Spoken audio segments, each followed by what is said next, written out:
Je suis vraiment reconnaissant d'être ici. Je suis heureux que vous ayez prié pour moi quand vous avez appris que j'ai eu un petit accident. Ça montre bien que Satan ne peut pas vous prendre tant que Dieu n'est pas prêt. Et j'imagine que beaucoup d'entre vous se demandent ce qui s'est passé. J'ai toujours préféré, comme vous le savez, mon passe-temps, ou ce que je fais pour me détendre, c'est soit d'aller à la pêche, ou d'aller au stand de tir et tirer, ou d'aller à la chasse, ou quelque chose comme ça. Je suis content de cela. Si j'avais joué au golf, j'aurais été là-bas où les femmes sont à moitié nues. Et si j'avais été un joueur de baseball, vous savez ce que ça aurait été, ça. Mais je suis bien content que ce soit des activités en plein air, comme la pêche, la chasse, et ces choses-là. Et j'ai toujours voulu avoir une de ces carabines Weatherby Magnum. Et je suppose que quelqu'un m'en aurait acheté une, si j'avais dit quelque chose à ce sujet. Mais je n'en ai pas parlé, parce que ce serait dépenser trop d'argent pour ça. Alors que je sais qu'il y a des missionnaires qui n'ont même pas de chaussures aux pieds. Et puis, laisser quelqu'un payer pour ça, prendre un tel montant d'argent et acheter une carabine. Frère Art Wilson a donné à Billy, là derrière, une Winchester, modèle 70, il n'y a pas longtemps, une 257 Roberts. Monsieur Weatherby a publié un article qui disait qu'il pouvait prendre ce fusil et y faire juste une petite modification pour en faire une Weatherby Magnum, qui serait tout à fait sécuritaire. Alors, frère Rodney, qui vient ici à l'église, frère Rodney Armstrong, l'a envoyée et l'a fait transformer en une Weatherby Magnum. Toutefois, elle n'a pas bien été transformée. Alors, quand j'ai tiré, la compagnie Winchester dit que leur fusil peut supporter une pression de 3130 kilos. Vous savez ce que ça représente. Je venais tout juste d'épauler le fusil. Frère Wood était venu là-bas avec moi. Et le fusil était juste à environ 2 cm de mon œil, comme ça. Et la pression qui a fait voler en éclats 3130 kilos sur une distance de 50 mètres. Le canon du fusil est parti jusqu'à la ligne des 50 mètres. La culasse est partie dans cette direction-ci. Et le fusil s'est tout simplement désintégré dans ma main. Il y a eu une flamme de feu, à peu près aussi haute que le plafond, là. Et je n'ai eu conscience que de cela pendant une seconde ou deux. Et quand je suis revenu à moi, le sang giclait comme ceci, et je pensais que j'avais été tué. Alors j'ai saisi ma main comme ça un instant. Et frère Wood, j'ai essayé de regarder, et je ne pouvais pas voir de cet œil-ci, et je ne pouvais rien entendre du tout. Je me sentais comme si je marchais dans les airs. Et j'ai vu frère Wood se diriger vers la cible pour voir où la balle avait frappé. Et j'ai essayé d'attirer son attention. Ensuite, il est arrivé là. Et alors, nous sommes partis. Et les éclats de projectiles ont dessiné un anneau tout autour de l'œil. Là où ça m'avait frappé, mon visage a enflé. On aurait dit un hamburger. Et de gros morceaux s'étaient logés juste au-dessus de l'œil et formaient un cercle près de l'os du sinus et de l'os du crâne, ici. Le docteur Adair les a retirés. Quelques jours plus tard, bien sûr, le lendemain, Doc était lui-même à l'hôpital. Ils m'ont envoyé voir un spécialiste pour les yeux. Il a trouvé un anneau juste au-dessous du centre de la vision, d'une trentaine d'éclats de projectiles qui avaient pénétré profondément dans le globe de l'œil. Il ne pouvait pas être retiré. Ils ont passé juste à côté du centre de ma vision et ont dessiné un anneau autour, comme ça. Il a dit, la seule chose que je sais, il a écrit une lettre au docteur Adair qui disait, le bon Seigneur devait être assis sur le banc avec lui pour protéger son serviteur. Sinon, il ne lui resterait même plus la tête. Tout ce que frère Wood aurait trouvé, c'est ce qui serait resté d'ici jusqu'en bas. Voyez, cette pression qui a explosé vers l'arrière. Je ne sais pas comment cela est arrivé, mais cette grosse culasse pesante de la carabine modèle 70 a été projetée très loin vers l'arrière. Si vous savez où se trouve le Conservation Club, tout au fond jusqu'à l'enclos au cerf. Et il y a une partie du fusil qu'on n'a jamais retrouvée. Alors, ça nous montre quelque chose. Je prêcherai là-dessus un jour, si le Seigneur le veut. Sur une conversion, c'est très bien, mais vous feriez mieux de rester humble. Si elle n'est pas prédestinée à supporter la charge qu'elle reçoit, elle explosera à chaque fois. C'est vrai. Alors, n'essayez pas de... Il vaut mieux que ce soit l'original. Ah oui, pas pour se moquer de... Bon, regardez, voyez, c'est... Oh, évidemment, vous pourriez imaginer que des choses sont dites comme ça, mais pour autant que je sache, il n'y a pas une seule chose, bien sûr, mes oreilles, vous pouvez imaginer, il y a encore un bourdonnement quand ce microphone fait de l'écho. C'est pour ça que je n'étais pas ici ce matin. Lorsque l'on parle, ça résonne très fort, de droite à gauche, mais ils m'ont emmené chez un spécialiste, il a dit, le tympan n'est même pas enflé. Et puis l'œil, a-t-il dit, vous aurez la même vue qu'auparavant. Il a dit, ils ont pénétré au-dessous du centre de la vision. Ils ont dessiné un anneau dans le globe de l'œil. Ils se sont enfoncés. Il a dit, vous aurez toujours des éclats de projectiles. J'ai dit, j'en ai depuis l'âge de 2 ans. Ils proviennent d'une autre foi. Frère Robertson, là-bas au fond, je l'ai appelé et je lui en parlais. Il a dit, ne t'en fais pas avec ça, a-t-il dit. Je n'ai 1 ou 2 kilos en moi.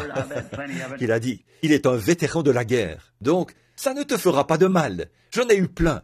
Et je me souviens de la vision du Seigneur, il n'y a pas si longtemps. Vous vous souvenez que je l'ai raconté ici.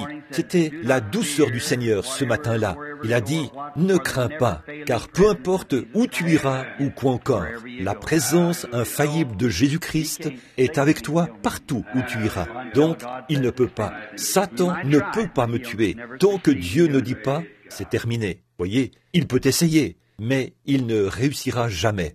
Alors, chose étrange, je comptais continuer malgré tout, aller de l'avant avec les réunions. Je pouvais bien voir de cet œil gauche. Et je comptais malgré tout aller de l'avant avec les réunions. Et alors, le frère qui s'en allait dans la réserve indienne, a dû annuler cette série de réunions, ou la reporter, jusqu'à ce que je revienne sur la côte ouest, et que j'aille sur la côte ouest. Donc, nous allons tenir les réunions là-bas. Et pendant ce temps, frère Argenbright m'a contacté. Alors, quand ces réunions seront terminées, j'irai aussi jusqu'à Anchorage, en Alaska. La raison pour laquelle je comptais tellement... Beaucoup d'entre vous se souviennent de la vision que j'ai eue, où j'avais abattu l'ours grizzly, un ours grizzly de 3 mètres. Et l'Église se souvient que je l'ai raconté ici. Et le caribou. J'en ai eu une autre. Souvenez-vous que c'est sur bande ici. J'ai vu un énorme ours brun. C'est peut-être un Kodiak. Et cela n'aurait pas pu arriver là-bas au Canada, parce qu'il n'y en a pas là-bas, vous voyez. Mais où que ce soit, ça arrivera. Ça arrivera. C'est ainsi dit le Seigneur. Ça arrivera. Voyez? Et maintenant, je vous remercie d'avoir prié pour moi. Je savais que beaucoup d'entre vous prieraient en apprenant que j'avais été blessé. Et un petit groupe ma fille là-bas, au fond, Rebecca, a écrit une lettre à Sir Dow, qui vient ici à l'église. Et elle lui en a parlé. Et elle a appelé Meda quelques soirs plus tard. Elle a dit, je ne sais pas si cela a aidé ou pas, mais notre petit groupe en entier s'est réuni ici. Le ministre méthodiste et frère Brown, leur parenté et eux tous, ils se sont réunis. Ils ont prié toute la nuit pour moi. Elle a dit, je ne sais pas si Dieu a entendu ou pas, mais nous savions que frère Branham a prié pour tellement de gens. Alors on s'est dit qu'on prierait pour lui. Ça, c'est le genre de prière qu'il entend, voyez. C'est vrai, celle de ce genre-là. Frère Grace, un de nos frères ici, Satan s'en est pris à lui tout récemment. Il a heurté un caniveau. Oh, cela a coupé complètement. Je ne vois pas comment il s'en est sorti vivant. Et alors, il était allongé là-bas à l'hôpital. Il a dit qu'il y avait un petit frère qui est venu de New Albany, nommé Metcalf. Et il a dit, frère Grace, je ne suis pas digne de venir prier pour vous, mais il a dit, le Seigneur l'a mis sur mon cœur, alors je ne pouvais pas m'en empêcher. Puis il s'est avancé et s'est agenouillé. Il a fait une petite prière et est reparti. Dieu a guéri frère Grace sur le champ. Voyez, c'est le don de guérison dans le corps de Christ, vous voyez, qui agit dans un membre pour un autre. Ne pensez pas que parce que vous êtes seulement un membre laïque, que vous êtes un membre autant que n'importe qui d'autre l'est. Ça, c'est autant mon doigt que ce bras est mon bras, ou que cette oreille est mon oreille. Voyez-vous, c'est un membre du corps. Et nous tous, si un membre souffre, tous les membres souffrent avec lui. Une unité. Quelle unité bénie! Maintenant, après tout ça, maintenant j'ai prévu d'autres réunions, mais j'ai réservé un peu de temps pour être de nouveau au tabernacle un soir, si le Seigneur le veut.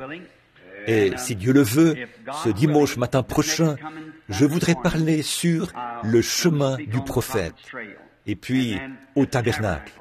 Demain soir ou dimanche soir, je serai ici au Gospel Tabernacle, chez un de nos frères, frère Randall. Je voudrais parler sur le sujet « Laisser s'échapper la pression », si le Seigneur le veut. Puis, le mardi suivant, nous devrons partir à ce moment-là pour le Wisconsin, pour être à la convention régionale des hommes d'affaires du plein évangile. Et je serai là-bas 3 soirs. C'est à... Billy, quel est le nom de cette ville? Reçu Green Lake, dans le Wisconsin. Quand? Jeudi, vendredi et samedi. Les 17, 18 et 19 à Green Lake dans le Wisconsin, à la convention régionale. Puis, dimanche le 20, je serai à Chicago, dans la grande salle de l'école secondaire, la même salle que celle où nous étions la dernière fois. Tu te souviens du nom? La grande salle de l'école secondaire Stephen Mather, le dimanche après-midi. Puis, lundi, je serai là-bas au... J'ai oublié le nom de l'endroit où le Seigneur m'avait montré cette convention, cette fois-là, que les membres de l'association pastorale de Chicago allaient me rencontrer pour discuter des sujets. Vous savez, j'ai dit, et le Seigneur m'a montré cet endroit. Ce sera une réunion d'adieu pour frère Joseph Bosé, qui doit arriver ici en avion demain pour me voir. Et c'est une fête d'adieu qui est prévue pour lui lundi. Ensuite, nous rentrerons directement à la maison et nous repartirons, parce que ce sera le moment de partir pour Southern Pines, en Caroline du Sud, ou plutôt en Caroline du Nord. Et ensuite, nous allons descendre à Columbus, en Caroline du Sud, puis au Cow Palace, sur la côte ouest. Et ensuite, nous allons monter à Grass City et continuer jusqu'à Spokane. Et de là, nous irons au Canada, puis en Alaska. Alors, soyez en prière pour nous. Nous avons vraiment besoin de vos prières. Et les Écritures nous enseignent que toute chose concourt au bien de ceux qui aiment Dieu. Et je crois, depuis que cela est arrivé, et de voir la loyauté des gens et tout, quelqu'un a dit, comment cela pourrait-il arriver? Et pourquoi est-ce que Dieu le permettrait? J'aurais pu me faire tuer sur la route en allant là-bas, d'une manière ou d'une autre. Il avait un moyen d'éviter cela. Souvenez-vous, les Écritures ne peuvent pas faillir. Toute chose concourt au bien de ceux qui aiment Dieu. Et si je connais bien mon cœur, je l'aime. Je l'aime de tout mon cœur. Et ça nous rapproche un peu plus les uns des autres. Et de penser maintenant que tous ceux qui en ont entendu parler ne peuvent pas comprendre comment il me reste encore une tête ou des épaules. Vous voyez, alors que je me trouvais au beau milieu de cette explosion. C'est arrivé à cette distance de moi. Et c'était sûrement près de 900 kilos de pression qui m'ont explosé au visage. Voyez, ça, c'est suffisant pour vous désintégrer, voyez, tout simplement vous balayer. Si cela a fait exploser ce lourd fusil en acier et projeter le canon jusqu'à la ligne des 50 mètres et la crosse, vous devriez voir à quoi ressemble le fusil. Ça ne ressemble pas du tout à un fusil. Il ne reste plus que des pièces. Et puis, en ressortir sans une seule séquelle. Loué soit le Dieu vivant. C'était juste assez pour m'empêcher de monter là-bas, jusqu'à ce que je reçoive un message d'Eddie qui me dise que je n'étais pas censé y aller à ce moment-là. Grâce étonnante, qu'il est doux le son, qui a sauvé un misérable comme moi. Cela nous fait prendre conscience, nous rend reconnaissants que Dieu est avec nous. Dieu est avec nous. Et combien nous en sommes heureux. Bon, j'ai dit ce matin, je me suis dit que je viendrais. Puis un précieux frère ici, quand je suis rentré, j'ai dit à Sir Wood aujourd'hui, je pense que frère Neville, Billy m'a appelé et m'a dit, écoute le message si tu peux. Et je crois qu'un petit morceau de ce métal s'est déplacé et est descendu sous mon œil là. Et ça me dérangeait beaucoup. Mais c'est sorti maintenant. Ils ont enlevé cela. Et alors, il a dit, ce soir, je me suis dit que j'allais venir et que ce précieux frère a dû prêcher. Comme ça, je sais ce que c'est quand on a une grande réunion. Après, on est vraiment enroué, vous savez, et la gorge est irritée et fait mal. Alors, je me suis dit que j'allais venir et j'ai choisi quelques passages des Écritures à lire. J'ai pensé, le soir de la communion, je veux toujours prendre la communion. Puis, j'ai quelques amis. Ils sont ici quelque part. Je ne vois pas très bien, comme vous le comprenez. Il y a encore de la belladone dans cet œil qui est dilaté. C'est un peu flou. Et donc, ils sont ici, amis et parents de mon précieux frère, F.F. Bosworth, qui est dans la gloire. Alors que le Seigneur bénisse ces gens, nous venons tout juste de prier pour eux dans la pièce du fond. Maintenant, n'oubliez pas, mercredi soir, c'est notre réunion de prière du milieu de la semaine. Et je pense que celle de frère Jackson, c'est le jeudi soir. Et frère Junior ici, c'est le ou frère Raddle, c'est le mercredi soir. Et au tabernacle d'Utica, c'est le mercredi, le jeudi soir. Et ensuite, de nouveau ici le dimanche matin pour une réunion avec toute l'assemblée. Et alors, dimanche soir, je dois aller rejoindre frère Raddle. J'allais le faire un mercredi soir, mais la semaine suivante. Mais je ne peux pas le faire. Alors, j'ai dû remettre ça à dimanche soir. Mais maintenant, vous, les gens ici au tabernacle, restez ici même au tabernacle. Voyez, parce que je vais chez frère Raddle ce soir-là, juste pour prêcher, pas pour un service de guérison. Et alors, souvenez-vous, restez à votre poste, ici même au tabernacle. C'est ici votre place, voyez. Et là, nous nous attendons à passer de bons moments. Donc, priez tous pour nous, pendant que nous allons de l'avant. J'ai confiance que Dieu viendra parmi nous ce soir, juste avant la communion. Et maintenant, je pense, avons-nous fait toutes les annonces que nous devions faire? Maintenant, pour préparer la voie, pardon frère, des funérailles. Oh oui, les funérailles de un de nos frères évangélistes de ce tabernacle ici vient juste, eh bien, il est l'un des nôtres ici. Il se déplace pour prêcher et servir de pasteur. C'est frère J.T. Parnell. Sa précieuse petite mère est morte l'autre soir. Une mère aux cheveux gris, petite et voûtée. Et ce sera à Edmonton, dans le Kentucky. Le service funèbre aura lieu demain. Je sais que beaucoup d'entre vous se demandaient si on pouvait faire parvenir des fleurs pour elle, mais ce n'était pas possible. Et la seule façon que l'Église aurait pu réussir à faire parvenir une couronne funéraire là-bas, c'est en la commandant par téléphone, et qu'ensuite le facteur la livre. Et il faudrait que cela soit expédié demain, sans savoir si les fleurs se rendront ou non. Alors, ça rend les choses difficiles. Mais nous voulons certainement compatir à la douleur, frère, de notre frère Parnell, qui a perdu sa mère, ce que je viens de vivre tout récemment. Et je suis sûr que Sir Spencer et beaucoup d'autres personnes ici éprouvent aussi de la compassion, ces gens qui ont récemment traversé des ombres et qui ont connu des peines. Maintenant, courbons la tête un instant dans sa présence pour la prière. Maintenant, je voudrais que vous priez pour moi. Et c'est un peu difficile ici ce soir. J'essaie de voir, et pour moi, cette lumière est floue. Et mon œil va bien, mais ils ont mis de la belladone à l'intérieur pour le dilater. Vous savez ce que c'est. Et ça fait 6 jours que c'est comme ça, voyez. Et il a dit que ça pourrait durer 1 semaine ou 10 jours. Alors, priez pour moi. Et puis, la réflexion du son du microphone par les murs. Donc, priez pour moi. Pourrais-je voir votre main? Et Dieu, si vous avez une requête, levez simplement la main. Dieu répond aux prières, alors que nous nous assemblons solennellement et que nous courbons la tête maintenant. Notre Père Céleste, c'est toi qui as décidé que nous devions nous rassembler.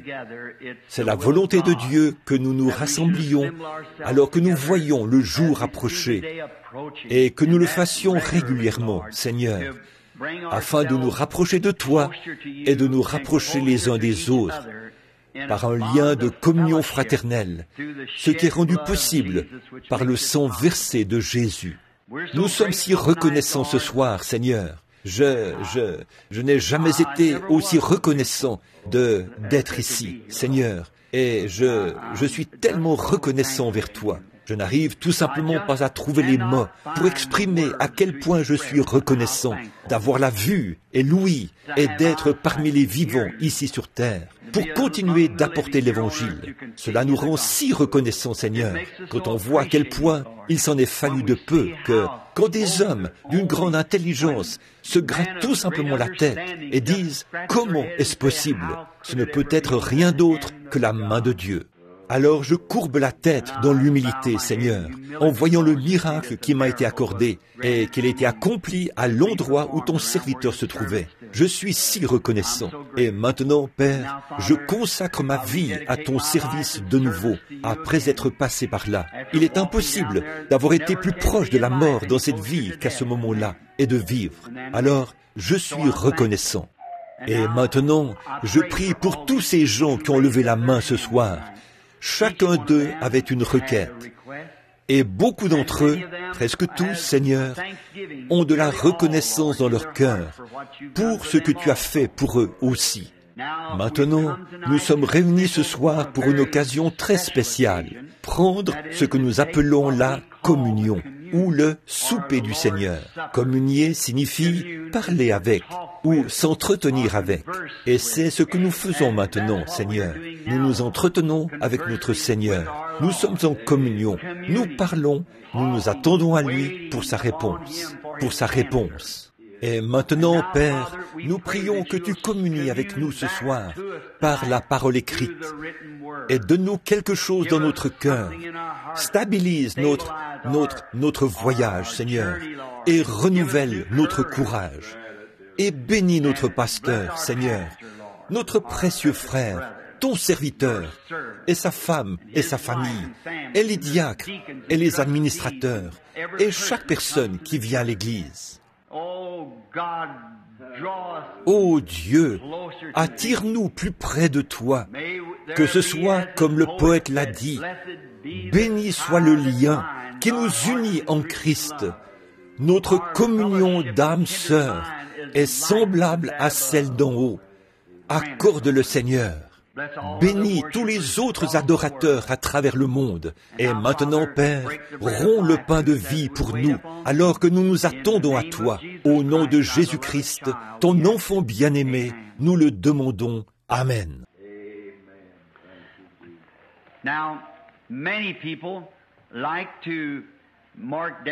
Là, beaucoup de gens aiment noter les passages qu'un ministre va lire.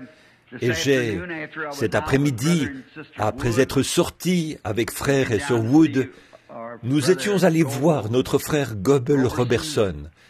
Et alors, nous avions dans sa salle d'exposition. Bon, nous sommes revenus et j'ai pensé, Sir Wood me parlait du merveilleux message que notre pasteur a apporté ce matin et je me suis mis à penser à ce pauvre homme. Il a peut-être mal à la gorge, moi aussi, mais j'ai pensé qu'on pourrait peut-être se partager la tâche s'il me demandait de prêcher. Et j'ai écrit quelques notes ici sur ce dont j'aimerais parler. Premièrement, prenons 2 Corinthiens 6, 7 à 10. 1 Corinthiens, le chapitre 6, du verset 7 à 10 inclus. Et ensuite, Genèse 14, 18 à 19. Et tiré de là, si le Seigneur le veut, un contexte de ce texte. Et maintenant, je vais lire dans 1 ou dans 2 Corinthiens, le premier, 2 Corinthiens 6, 7 à 10. Par la parole de vérité, par la puissance de Dieu, par les armes offensives et défensives de la justice, au milieu de la gloire, de l'ignominie et au milieu de la mauvaise et de la bonne réputation, étant regardé comme imposteur, quoique véridique.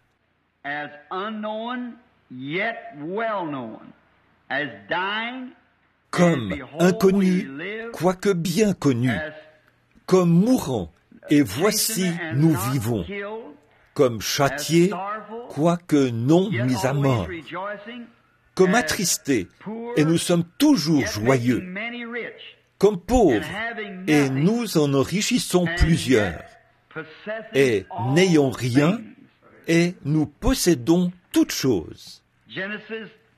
Genèse 14, 18 et 19. Melchisédek, roi de Salem, fit apporter du pain et du vin. Or, il était sacrificateur du Très-Haut. Et il bénit Abraham et dit, « Béni soit Abraham, de par le Dieu Très-Haut, possesseur des cieux et de la terre. » Et si je peux appeler cela un texte, j'aimerais parler sur le sujet, nous possédons toutes choses. Comme dans Corinthiens ici, il est dit que nous sommes pauvres et nous possédons toutes choses. Nous possédons toutes choses. Là, j'aime ça.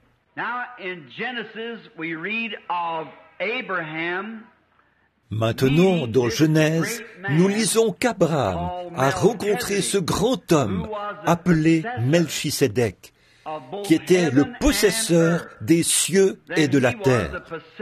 Alors, il était le possesseur de toutes choses, le possesseur des cieux et de la terre, c'est-à-dire de toutes choses.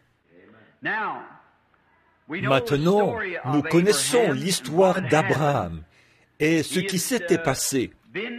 Il avait été appelé à un poste dans un lieu.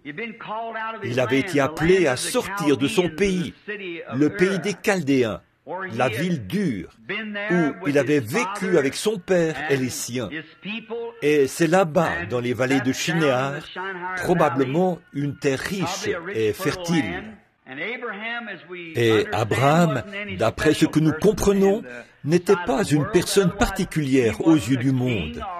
Autrement dit, il n'était pas un roi, ou un monarque, ou un potentat. Il était un homme ordinaire. Et il avait épousé sa demi-sœur qui était Sarah. Et il l'avait probablement épousée lorsqu'elle était une jeune femme. Et Dieu l'avait appelée à l'âge de 75 ans à une vie de service. Et cela incluait aussi sa compagne. C'est ici que nous pourrions commencer. Je crois que lorsque Dieu appelle un homme à son service, s'il est un homme marié et qu'il a une compagne, il appelle sa femme avec lui, parce que les deux ne font qu'un.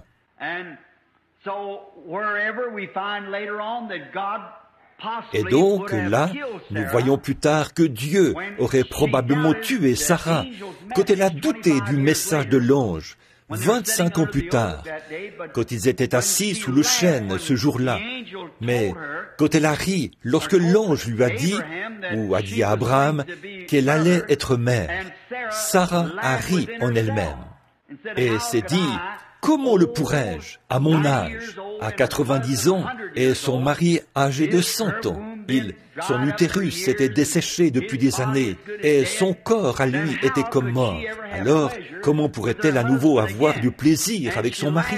Et elle a ri en elle-même. Et l'ange, le dos tourné à la tente, a dit, pourquoi Sarah a-t-elle ri? Et elle l'a nié. Or ça, c'est dire à Dieu en face qu'il a tort. Voyez? Et cela lui aurait coûté la vie. Mais Dieu ne pouvait pas prendre Sarah, parce qu'elle était une partie d'Abraham. Voyez? Elle était dans l'alliance avec lui. Alors elle devait être avec lui. Il ne pouvait donc pas prendre Abraham, ou prendre Sarah, sans prendre une partie d'Abraham, car les deux sont un. Un très beau type de nous aujourd'hui, indignes.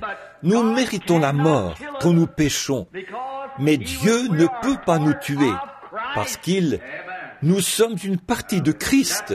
Voyez, c'est la grâce pour nous, parce que nous sommes en union avec Christ. N'est-ce pas une belle pensée? En union avec Christ. Ainsi donc, nos péchés, quand nous les commettons, nous devrions les confesser rapidement, dire que c'est mal. Sinon Dieu nous ôterait la vie.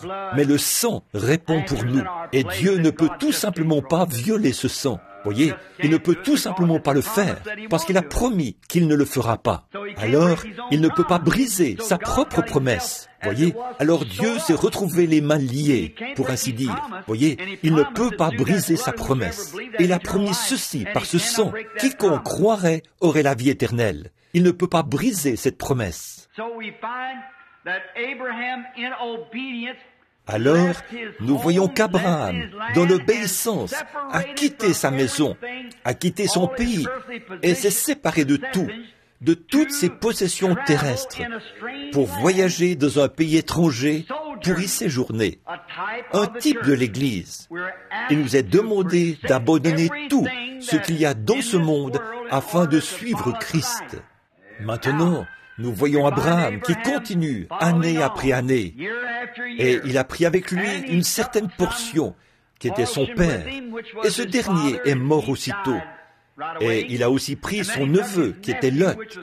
Puis Lot s'est séparé à cause d'une dispute, et il est allé vivre là-bas à Sodome. Pourtant, il était une partie d'Abraham. Dieu a donné le pays et tout ce qu'il y avait dans le pays à Abraham. Il a hérité de tout. Dieu a dit, « regarde vers l'est, l'ouest, le nord et le sud. Tout cela t'appartient, à toi et à ta postérité après toi. Tout t'appartient. Bon, un jour, Abraham avait la vie assez difficile, et Lot, lui, avait la vie facile, alors qu'il pataugeait dans le péché. Comme c'est facile, et comme le péché semble agréable, et comme il semble innocent. Maintenant, si Lot disait, « Tant que je crois en Dieu, alors pourquoi ne pourrais-je pas aller là-bas à Sodome et ça va aller, je suis un croyant. » Mais ça n'allait pas. Voyez-vous, Dieu, quand il a appelé Abraham, il l'a appelé à se séparer de tout. Et c'est ce que nous devons faire. Dieu nous appelle à une séparation totale du péché. Sortez du milieu de cela, n'y participez point. Fuyez ça, l'apparence même du mal. Une séparation, et que cela soit complètement anéanti pour vous. Tenez-vous loin de ça. N'allez surtout pas sur son terrain, peu importe combien cela semble attrayant. Vous, les gens là, vous pourriez penser maintenant, voilà, frère Branham, parfois je suis tenté de voler, ou parfois je suis tenté de fumer, ou parfois les femmes pensent, je suis tenté de m'habiller comme les gens du monde, vous savez, ces vêtements indécents et ces choses-là, je suis tenté. Les jeunes filles.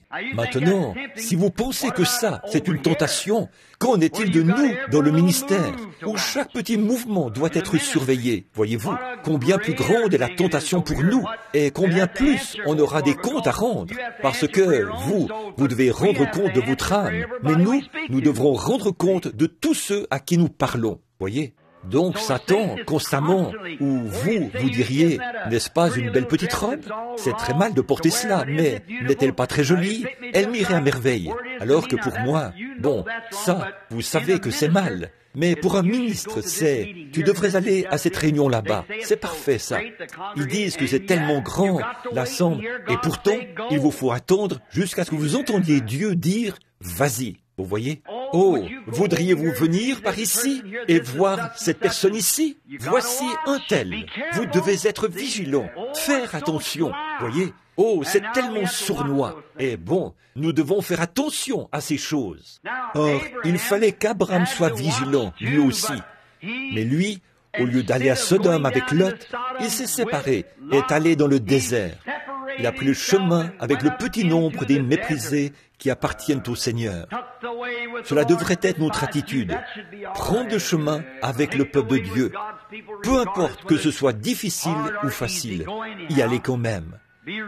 Soyez prêts à partir à tout moment, peu importe où il pourrait vous appeler. Or, après cela, un roi est arrivé, qui est parti sur le sentier de la guerre, avec une petite tribu là-bas, et il a balayé la vallée, et il s'est emparé de tous les petits groupes, les petits royaumes, et il s'est emparé, est entré dans Sodome, et a pris le roi de Sodome et Gomorrhe, il a pris Lot, le neveu d'Abraham, sa femme, ses filles, ses enfants, tout le monde et tous leurs biens, tout ce qu'ils avaient. Il a continué, s'emparant de tout dans le pays sur son passage. Oh, quelle chose horrible! Le salaire du péché, c'est la mort. Lot s'en est rendu compte, sans aucun doute, en marchant là, avec peut-être une corde ou une chaîne autour du cou, comme un esclave. Ses enfants, ses jeunes filles qui allaient être violées, et sa femme et tout, et peut-être mourir dès qu'il désobéirait à un ordre, ou il s'en allait peut-être dans un autre royaume quelque part, pour y être esclave le reste de ses jours. Mais Abraham, quand il a découvert que Lot avait été enlevé, ce dernier était une partie de la possession d'Abraham. Et Abraham a peut-être dit ceci, « Dieu, tu m'as dit que si je t'obéissais et que je venais ici dans ce pays, tu me donnerais ceci. Cela m'appartient. » Et Lot en fait partie. et je vais à sa poursuite. Alors, il a rassemblé ses troupes, ou ses serviteurs plutôt, et les a armés. Il a pris ses serviteurs et est parti à la poursuite de ce roi, jusqu'à ce qu'il le trouve, lui et tous ses autres petits royaumes. Regardez quelle grande armée il formait alors. Mais sous la conduite de Dieu, le général en chef, il s'est séparé et s'est précipité sur eux et a massacré les rois. Et il a ramené Lot et tous les petits royaumes et les a ramenés chez eux dans leur patrie. Quelle image de Christ nous voyons là, en Abraham, qui est venu après que l'ennemi avait tout capturé. Et Christ est venu et nous a ramenés. Maintenant, nous voyons dans cette belle histoire qu'Abraham, sur le chemin du retour, alors qu'il revenait après avoir remporté la victoire, il a rencontré le possesseur des cieux et de la terre, Melchisédek, qui est le roi de Jérusalem, le roi de Salem, ce qui était Jérusalem, qui est le roi de paix, qui est le roi de justice. Il n'avait pas de père, il n'avait pas de mère, il n'a jamais eu de commencement, et il n'aura jamais de fin.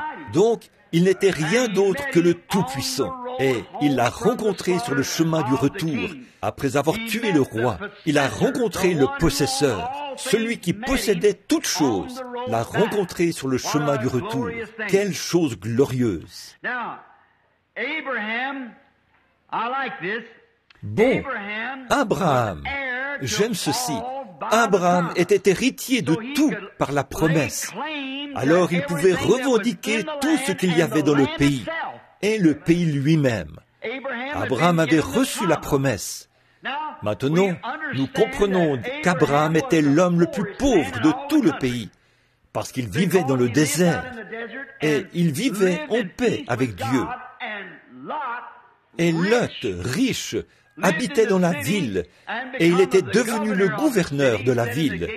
Il siégeait à la porte, il était juge, et il jugeait la ville. Et il possédait bien des richesses et tout.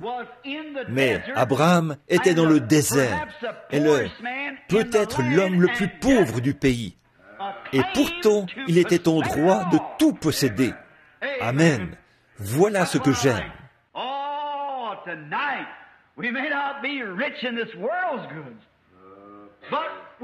Oh, ce soir, nous ne sommes peut-être pas riches en biens de ce monde, mais nous possédons toutes choses. L'Église elle-même possède toutes choses. Bien que pauvre, elle est riche, elle possède toutes choses. J'aime cela. Nous le sommes. Le vieux cantique que nous avions l'habitude de chanter il y a bien des années. Mon Père est riche. Il possède des maisons et des terres. Il tient les richesses du monde dans sa main. Les rubis, les diamants, l'argent et l'or. Ses coffres sont remplis. Il possède d'ineffables richesses. Et nous possédons cela parce que nous sommes un enfant du roi. Amen. L'enfant est toujours héritier. Nous savons ça. Très bien. Abraham pouvait revendiquer cela, bien qu'il soit pauvre. Son bétail mourait de faim. Lot avait pris la meilleure terre. Il manquait d'eau. Les jours étaient chauds et les bergers avaient eu des ennuis. Et tout avait l'air d'avoir mal tourné pour Abraham. Malgré cela, tout lui appartenait. Et aujourd'hui, le vrai croyant est chassé du milieu des gens. On le traite de fanatique, d'exalté, ou d'un nom quelconque pour l'insulter. Une sorte de fanatique religieux. Et malgré tout, il est héritier de tous les cieux et de toute la terre. Heureux les humbles de cœur, car ils hériteront la terre. Oh là là, vous parlez de vous retrouver dans une cabane ou quelque part, avec à peine assez d'argent pour payer votre loyer. Et pourtant, tout vous appartient. Amen. Vous devez travailler, peiner et suer pour quelques dollars, pour gagner votre vie honnêtement, pour chausser vos enfants et mettre de la nourriture dans leurs petites bouches affamées. Et pourtant, vous possédez, vous êtes héritier de tout ce qui se trouve ici. Les humbles de cœur hériteront la terre. Ils la possèdent. Oh là là, j'aime ça. Possesseur de la terre, qu'il est le croyant. Le croyant a un titre de propriété incontestable. C'est vrai, par Jésus-Christ, qui stipule qu'il sera le possesseur de tout l'univers. C'est vrai, les humbles de cœur hériteront la terre. Abraham pouvait posséder ce pays parce que, et ce qui s'y trouvait, Dieu le lui avait donné. Et Lot était une partie de ce pays. Donc Abraham y avait droit. Il pouvait le revendiquer ou en prendre possession. Il a dit, maintenant, Dieu, tu m'as fait la promesse que cette terre et tout ce qui s'y trouve m'appartiennent. Tu as fait la promesse. Là, mon parent a été enlevé et tout ce qui lui appartient a été emporté. Autrement dit, si j'appliquais cela aujourd'hui, je dirais, l'Église pourrait dire, Seigneur Dieu, voici mon frère. Il était tendu ici, atteint d'un cancer, atteint de la tuberculose. Il a telle et telle chose. Je prends la promesse. C'est ma possession. C'est toi qui me l'as dit. Amen. Voilà. Ensuite, là, vous pouvez pourchasser cet ennemi, ce démon, et le massacrer de la même manière qu'Abraham a massacré les rois et a ramené ce qui lui appartenait. Amen. J'aime cela. C'est pour le croyant. Bien qu'Abraham ait droit à la promesse et que la promesse lui appartienne, il devait combattre pour la posséder. Amen. Voilà.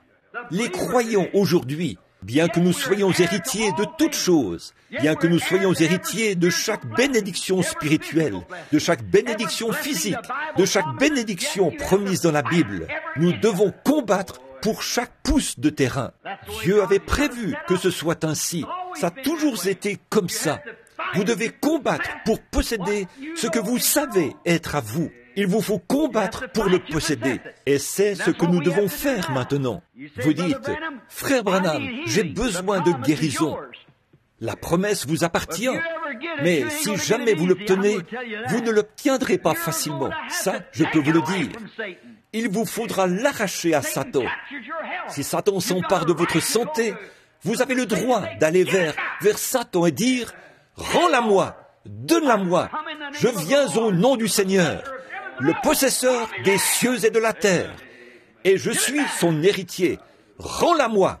Tu as pris mon enfant, tu l'as amené à aller avec un garçon qu'il ne fallait pas. Tu as pris mon fils, et tu l'as amené à aller avec une fille qu'il ne fallait pas. Je les réclame. C'est juste. Je réclame mes enfants. Je réclame mon frère. Je réclame ma sœur. Oui, Satan, tu les as pris de la maison de Dieu. Tu les as persuadés d'en sortir. Mais je viens les chercher. Je les réclame. Eh bien, comment le sais-tu? Je suis héritier de toutes choses. Amen. Tout cela m'a été donné. J'en suis héritier. Je peux réclamer tout ce que Dieu m'a promis. Amen. Voilà, c'est à moi. Comment l'obtenir? Par un acte de votre part? Non, monsieur. C'est un don immérité que Dieu nous a donné. Et c'est à nous. Cela nous appartient. Satan ne peut pas le retenir. Si vous vous adressez à lui avec l'autorité scripturaire de la parole, avec la foi disant, c'est à moi, lâche ça. Amen. Gloire. J'aime ça. Satan, lâche ça. Tu me l'as ôté. Redonne. Parce que je te colle une mise en demeure. J'ai cette mise en demeure. Elle est écrite ici, sur les pages de la parole. Les cieux et la terre passeront, mais cette mise en demeure ne passera pas. Je viens donc te coller cette mise en demeure. Jésus-Christ a dit que tout ce que je demanderai au Père en son nom, il me le donnera. Si je dis à cette montagne, ôte-toi de là, et si je ne doute pas en mon cœur, mais que je crois que ce que j'ai dit arrivera, ce que j'ai dit me sera accordé. Lâche ça. Ça le met en branle. Ça ne le met pas en branle, ça le met en fuite. Lâche ça, parce que je suis venu avec l'autorité de l'Écriture. Je suis un croyant. Vous saisissez? Oui, monsieur. Oui, monsieur. Qu'est-ce qu'Abraham a dû premièrement faire pour accomplir cela? Il a dû placer sa foi sur le fondement, le rocher solide de la parole promise de Dieu. Regardez, tout ce qu'il avait, c'était une petite poignée de serviteurs, probablement une douzaine. Et il y avait probablement quelques milliers d'hommes armés. Et ces hommes n'étaient pas des soldats, ils étaient des serviteurs, des éleveurs de bétail, des bergers, des gardiens de troupeaux. Ils n'avaient probablement que de vieux couteaux rouillés qu'ils avaient ramassés quelque part et qu'ils avaient laissés traîner là, à l'extérieur. Et beaucoup de pluie était tombée dessus. Ils étaient rouillés. Mais Abraham ne regardait pas aux couteaux rouillés, ni au fait qu'il n'avait pas de bouclier. Il plaçait sa foi sur la parole de Dieu. Voilà, c'est ça qu'il faut, c'est ça. Comment vas-tu les combattre quand tu arriveras là-bas? Ça ne dépend pas de moi. C'est à moi de placer ma foi sur ce que Dieu a dit. Ça m'appartient. Je m'en vais chercher ce qui m'appartient. Amen. Là, quand les gens malades peuvent voir ça, la maladie est presque terminée à ce moment-là. Voyez? Certainement. Quand un pécheur peut voir qu'on n'a pas à pécher, beaucoup de gens, ils pêchent parce qu'ils doivent pécher. Ça, c'est se retrouver dans une condition pitoyable. Quand on dit qu'on doit pécher, mais quand on prend conscience qu'on n'a plus à pécher, il y a des gens qui se lèvent, qui jurent et qui vous rient au nez et qui vous traitent d'idiots et tout le reste. Ils sont délibérément des pécheurs. Voyez? Alors, il n'y a pas d'espoir pour eux. Mais cet homme qui fait constamment quelque chose, il ne veut pas le faire. Il vole, il ne veut pas voler. Et il ment, il ne veut pas mentir. Il fait des choses qu'il ne veut pas faire. Il ne veut pas être un pécheur. Il y a de l'espoir pour lui, si vous pouvez l'amener à voir ce qu'est la vérité. Voyez? Venez à la promesse de Dieu et placez votre foi sur cela. Puis, allez là-bas, affronter l'ennemi. Il ne peut tout simplement plus garder cela en sa possession. C'est tout, parce que ça vous appartient. Bon, regardons cet homme maintenant. Ici, Abraham a dit, « Je suis héritier. Ceci m'appartient. Tout ce qui se trouve dans ce pays m'appartient. Parce que Dieu, je ne l'ai pas encore. Mais il l'avait. Ça lui appartenait de toute façon. » Donc, nous sommes héritiers de toutes choses. Pas vrai? Nous sommes héritiers de toutes choses. La Bible que nous venons de lire l'a dit ici. Nous sommes héritiers de toutes choses, de tout. Nous ne possédons pas encore cela, mais c'est à nous. Amen. Oh, gloire. Je ne possède pas un pouce de terrain, mais tout m'appartient quand même. Certainement, tout nous appartient. Ça appartient au peuple, à l'Église, aux croyants. L'épouse de Christ en possède chaque parcelle. La Russie se bat pour ça. Les États-Unis se battent pour cela. Et celui-là se bat pour ceci, et pour ceci là-bas. Ensuite, il nous traite de fous. Restez tranquilles. Ça vous appartient de toute façon. Amen. Nous allons tous en devenir l'héritier de toute façon.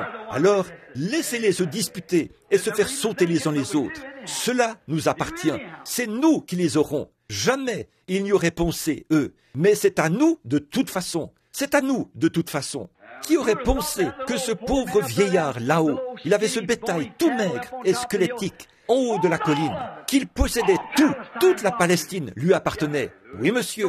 Donc, lorsqu'il en est arrivé à l'endroit où la confrontation a eu lieu, Dieu a prouvé qu'il était avec lui. Il a réuni cette petite poignée d'hommes, est allé là-bas et a massacré chacun d'entre eux. Il a ramené ce qui lui appartenait. Amen. J'aime ça. Pourquoi? Il avait placé sa foi sur le roc de la promesse de Dieu. C'est ça qu'il faut.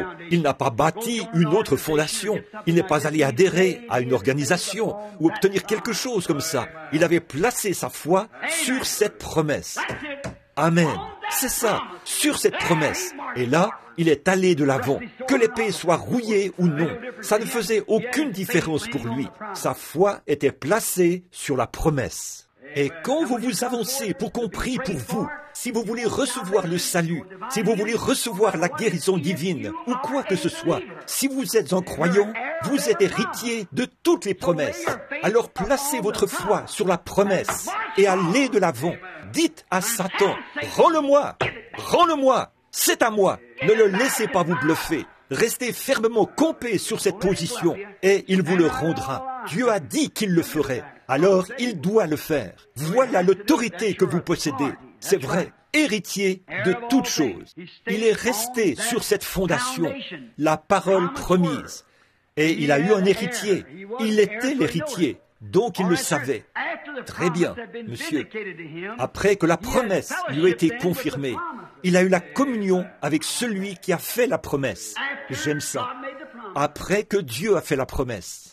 Et alors, voyez, Abraham n'avait jamais eu d'épreuve auparavant. Alors de cette sorte-là. Or, il savait que tout lui appartenait et que c'était la promesse. Mais il n'avait jamais eu à combattre une armée. Il ne connaissait rien à ce sujet. Il n'était pas un homme entraîné au combat. Abraham n'était pas un combattant. Il était fermier. Et Abraham ne pouvait rien faire parce qu'il n'était pas un soldat. Ces hommes n'étaient pas des soldats, c'étaient des fermiers. Donc, la seule chose qu'il pouvait faire, c'était simplement de prendre la promesse de Dieu, de placer sa foi sur la promesse et avancer, aller récupérer cela. Alors, quand Abraham a vu ça, il avait reçu cette promesse. Il a vu que Dieu lui avait confirmé cela, qu'il tient effectivement sa promesse. Amen. Voilà.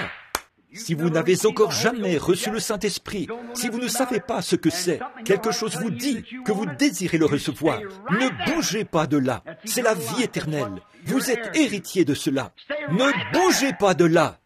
Regardez Satan bien en face et dites, « C'est toi le voleur. C'est toi. Je viens prendre possession de ce pourquoi Jésus-Christ est mort. Alors, rends-le-moi tout de suite. Dégage. » Et tout à coup, le Saint-Esprit se répandra sur vous. Là, il se passe quelque chose. Il s'est passé quelque chose. Quoi donc? Dieu a confirmé qu'il tient sa parole. Exactement. Ensuite, voyez-vous, après avoir vu la parole vous être confirmée, déclarez que vous êtes effectivement sauvé, que vous avez effectivement le Saint-Esprit. Qu'est-ce qui vient ensuite? Abraham avait remporté la victoire, et le voilà qui revient. Il était allé là-bas, en mettant sa foi dans la parole, qu'il pourrait ramener ce qu'il avait perdu. Et le voilà qui revient avec tout ça, marchant en vainqueur. Vous pouvez faire la même chose. Si vous n'avez pas la vie éternelle, demandez-la à Dieu, confessez vos péchés, croyez au Fils de Dieu, acceptez le baptême du Saint-Esprit et dites « Oh Dieu, je viens le recevoir, je suis ici pour le recevoir. » Et au retour, vous marcherez en vainqueur. Vous l'aurez reçu. Amen. Vous rayonnez. Oh, les oiseaux chantent différemment. Et tout le monde, là, vous êtes amoureux de tout le monde. La haine, la méchanceté, les querelles, tout ça a disparu. Vous aimez tout le monde. Oh, vous passez des moments merveilleux à chanter, à jubiler, à louer Dieu. Ce que les gens disent de vous, ça vous est égal. Pas de problème. Bien sûr, c'est la marche du vainqueur. Alors, qui est sorti à sa rencontre? Qui est sorti à sa rencontre? Melchisédek. Melchisédek est sorti à sa rencontre après que sa parole a été confirmée. Melchisédek est celui qui lui avait donné la parole. Puis il a mis sa parole, sa foi dans la parole, a remporté la victoire et est revenu. Ensuite, il a eu de la communion fraternelle. Amen. Maintenant, vous l'aurez, vous aussi. Oh, sa parole deviendra quelque chose de nouveau pour vous, une fois que vous aurez reçu le baptême du Saint-Esprit. Oh là là. Oh, vous dites, je ne peux pas voir ces choses, je ne crois pas à ça, pousser des cris, je ne crois pas au parler en langue, je ne crois pas à la guérison divine. Ça montre simplement que vous n'avez jamais eu la victoire. C'est vrai, mais une fois que vous avez la victoire, là, vous l'avez reçue, là, vous l'avez. Oui, monsieur, là, vous pouvez pousser des cris. Vous voyez, autrefois, je pensais sur le fait de danser par l'esprit. Je voyais quelqu'un se lever et danser par l'esprit. Eh bien, j'ai vu l'imitation grotesque qu'on en fait, mais j'ai aussi vu la vraie chose. Alors, j'ai fini par découvrir pourquoi les gens pouvaient-ils danser par l'esprit. Eh bien, à ce jour, je n'ai jamais vu personne faire du désordre. Je n'ai jamais vu personne se conduire de façon immorale. Je l'ai toujours vu se faire avec décence, avec ordre et avec douceur. Et même les pécheurs se précipitaient vers l'autel et recevaient le salut pendant que ça se passait. Eh bien, je me demandais pourquoi il en était ainsi. Puis, j'ai découvert que c'est la victoire. David a dansé devant le Seigneur quand l'arche a été ramenée en son lieu. Amen. Quand David a vu la parole, comme elle l'était à l'époque, avec les tables de pierre, ramenées là, à sa place, David s'est réjoui et a dansé par l'esprit. Il tournait et tournait et tournait. Pourquoi? Il a vu la parole de retour à sa place. Amen. Ce dont la parole a besoin, ça ne vient pas d'un séminaire, ni d'une confusion théologique. Elle a besoin d'un prédicateur à l'ancienne mode, envoyé par Dieu derrière la chair, avec la parole, et voir Dieu l'a confirmer et l'a prouver. Alors David a dit, « Gloire à Dieu, la voici !» Et il tournait, tournait, tournait, tournait. Sa petite femme prétentieuse, qui était la fille du roi, était là-haut. Et il a dit, « Eh bien, il me met dans l'embarras. » Et David a dit, « Tu n'aimes pas ça? Regarde bien ceci. » Et il s'est remis à tourner et à tourner de plus belle. Oui, oh là là, quel moment merveilleux il avait.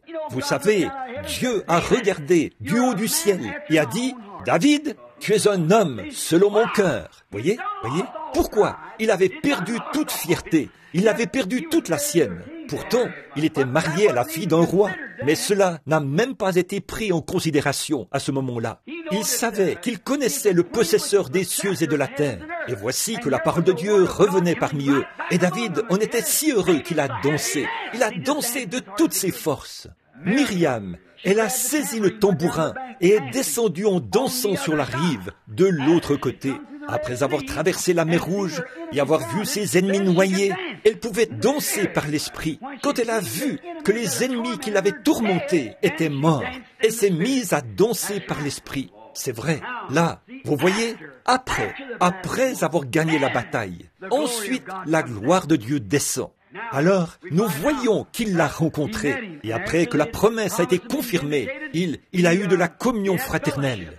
Melchisédek était sorti pour bénir Abraham. Et il a dit, « Béni soit Abraham, et béni soit le Dieu d'Abraham, le possesseur des cieux et de la terre. » Oh là là, j'aime vraiment ça, la promesse du croyant. Vous dites, qu'est-ce que cela a à voir avec nous? C'est pour chaque croyant.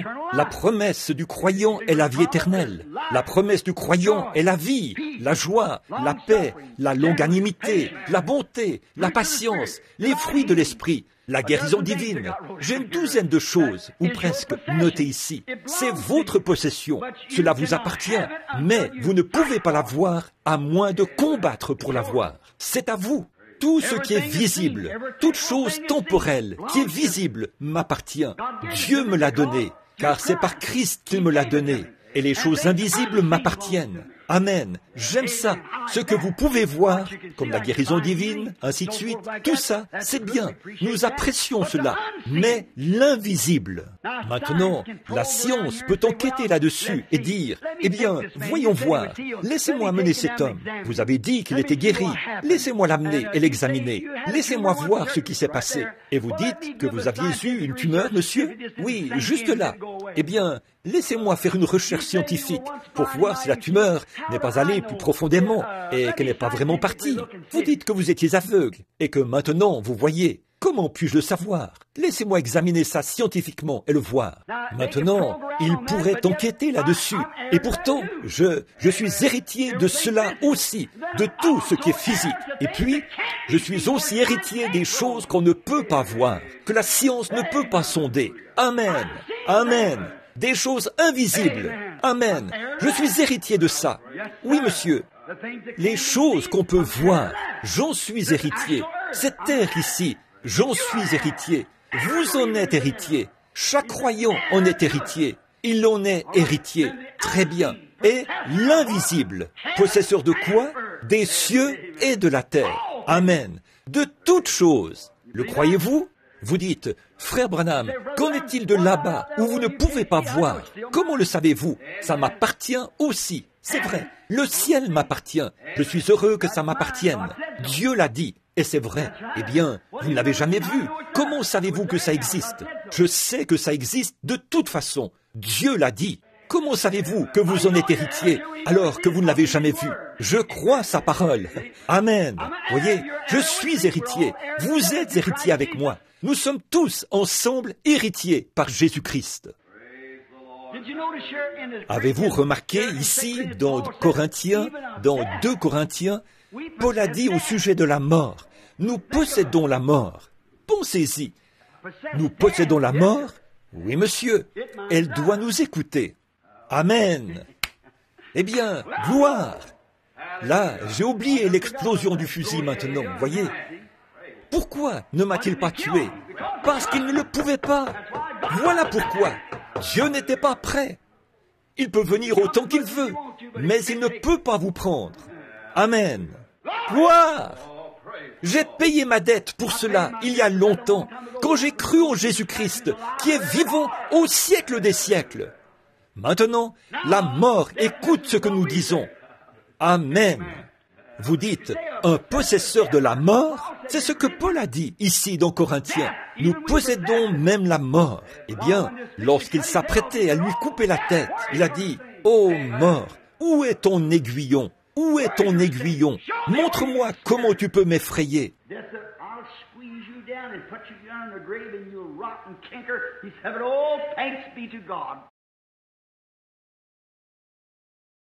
La mort a dit, « Je vais t'écraser et te mettre dans la tombe, et tu vas pourrir et te décomposer. » Il a dit, « Mais, oh, grâce soit rendue à Dieu, qui nous donne la victoire par notre Seigneur Jésus-Christ. » Oui, monsieur, la mort, l'enfer et la tombe, je les possède tous, parce qu'il a tout conquis pour nous, possesseurs. Tout comme Josué et Caleb ont rapporté la preuve d'un pays qu'on n'avait jamais vu, qui avait été donné au peuple par une promesse. Josué et Caleb ont rapporté une preuve qu'un tel pays existait. Donc, ici, ils en avaient la promesse. Dieu leur avait fait la promesse.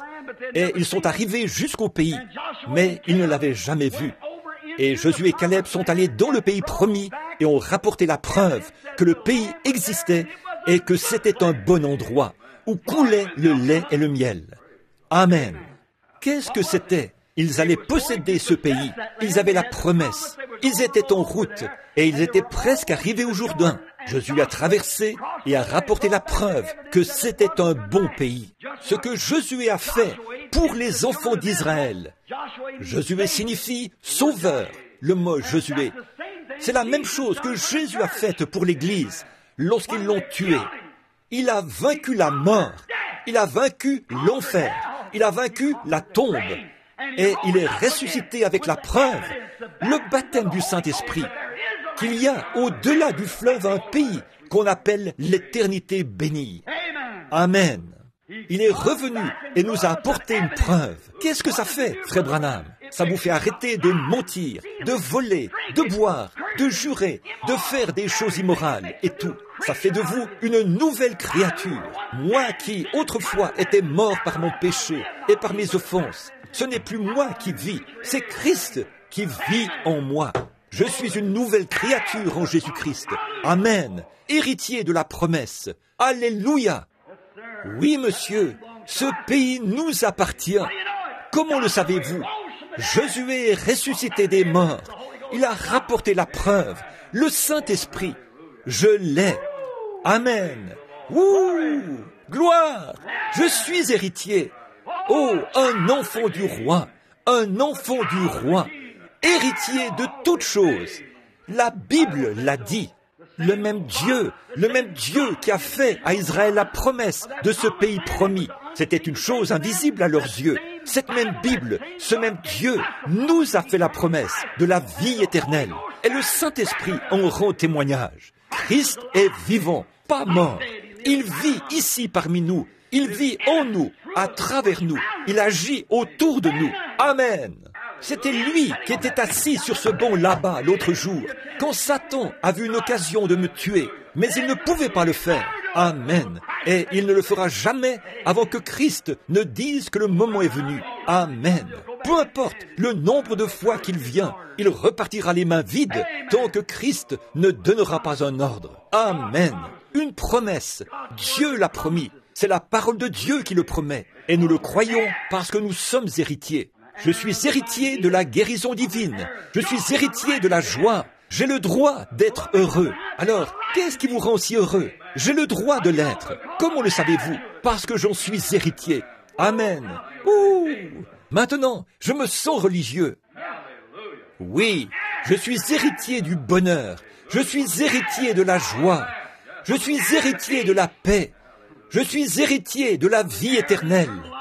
Je suis héritier du Saint-Esprit. Amen. Je suis héritier de toutes les preuves qui l'accompagnent. Amen. Je suis héritier de l'autorité de Dieu. Amen. Qui vous a fait héritier? Pas moi, c'est lui.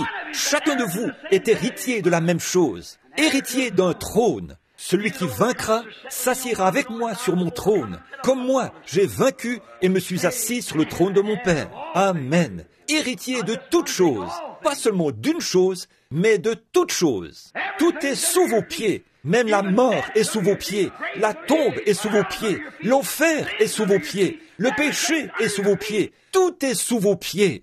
Vous êtes un héritier et vous êtes mort et votre vie est cachée en Dieu par Jésus-Christ et vous êtes ressuscité. Vous avez la vie éternelle et vous êtes assis dans les lieux célestes en Jésus-Christ. Oh là là! Traitez-nous de tous les noms, traitez-nous de ce que vous voudrez. Dites que nous sommes fous si vous voulez, mais nous sommes héritiers.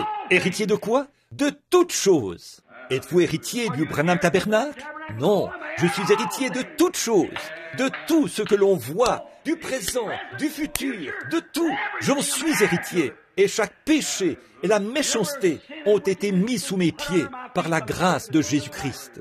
Il est ressuscité le matin de Pâques, a triomphé sur la mort, l'enfer et la tombe, et a fait de moi un héritier, et a dit, attendez là-bas, et je vais vous donner la promesse. Et son serviteur oint, qui fait autorité, a dit, la promesse est pour vous et pour vos enfants, à tous ceux qui sont au loin, en aussi grand nombre que le Seigneur notre Dieu les appellera. Je suis héritier. Amen. Amen. Jésus nous l'a prouvé lors de sa résurrection. Oh là là! Quand nous sommes entrés dans ce champ de bataille entre la mort et la vie, je suis un pécheur, frère Branham. Vous n'avez pas à l'être. Vous êtes un pécheur parce que vous désirez l'être. Vous n'avez pas à l'être. La dette est déjà payée. Frère Branham, j'aimerais avoir la joie. Vous pouvez l'avoir. C'est parce que vous laissez Satan vous voler les privilèges pour lesquels Christ est mort. J'en suis héritier. Tout cela m'appartient. Tout ce pourquoi il est mort m'appartient. Vous appartient. Nous sommes ses enfants. Nous en sommes héritiers. Tout ce pourquoi il est mort. Maintenant, quand vous entrez dans ce champ de bataille, oh, le baptême du Saint-Esprit, ça n'existe pas. Tu sais, tu vas te comporter bizarrement. Et il y aura quelque chose de différent. Peu m'importe la différence. J'en suis héritier. Ça, c'est la vie. Et je viens en prendre possession. C'est vrai.